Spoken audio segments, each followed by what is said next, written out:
The storm that has already walloped the Virgin Islands, Bahamas, and North Carolina brought hurricane force winds to far eastern Canada on Sunday, knocking out power to hundreds of thousands of people. Dorian hit near the city of Halifax Saturday afternoon, ripping roofs off apartment buildings, toppling a huge construction crane, and uprooting trees. There were no reported deaths in Canada, though the storm was blamed for at least 49 elsewhere along its path. The U.S. National Hurricane Center said the post-tropical cyclone was centered about 55 miles east-northeast of thinly populated Anticosti Island Sunday morning and had topped sustained winds of 80 miles per hour. The government said that up to 700 Canadian military personnel will be fanning out across the Maritimes to help restore electricity, clear roadways, and evacuate residents in flooded areas. By far, the greatest devastation caused by the storm was in the Bahamas, where Dorian struck a week ago as a Category 5 hurricane with 185 miles per hour winds and then hovered just ashore for more than a day and a half, obliterating thousands of homes.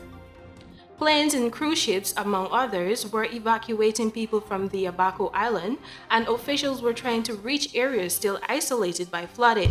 And now for an interesting revelation by health experts. Malaria can be eradicated within a generation, global health experts have said.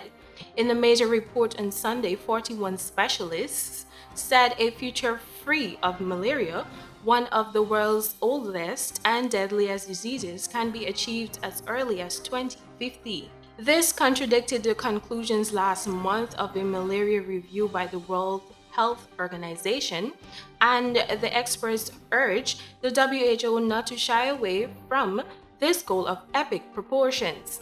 To meet that target, however, governments, scientists, and public health leaders need to inject more money and innovation into fighting the disease and the mosquitoes that carry it, the report said. Something that will require ambition, commitment, and partnership like never before. The Lancet Commission's view comes a few weeks after the WHO published its own report on whether malaria can be wiped out, concluding that eradication cannot be achieved soon, and that setting unrealistic goals with unknown costs and endpoints could lead to frustration and backlashes. In contrast to the Lancet Commission, the WHO report said the priority now should be to lay the groundwork for future eradication while guarding against the risk of failure that would lead to the waste of huge sums of money and frustration, all involved.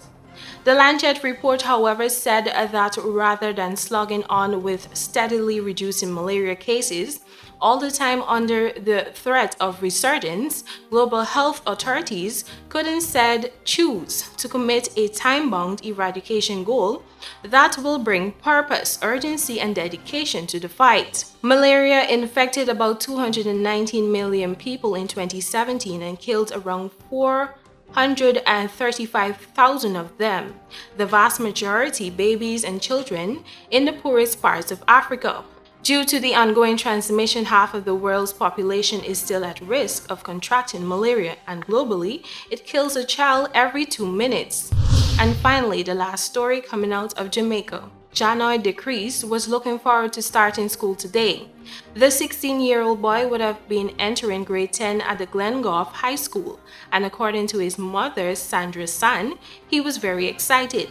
But yesterday, tragedy struck. Janoy, along with his brothers, 13-year-old Masters Decrease and 30-year-old Anthony Decrease, were home in Bamboo Bridge, St. Catherine, picking guineas from a tree when lightning struck, hitting Janoy and his 13-year-old brother.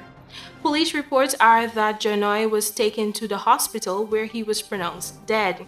His 13-year-old brother remains hospitalized.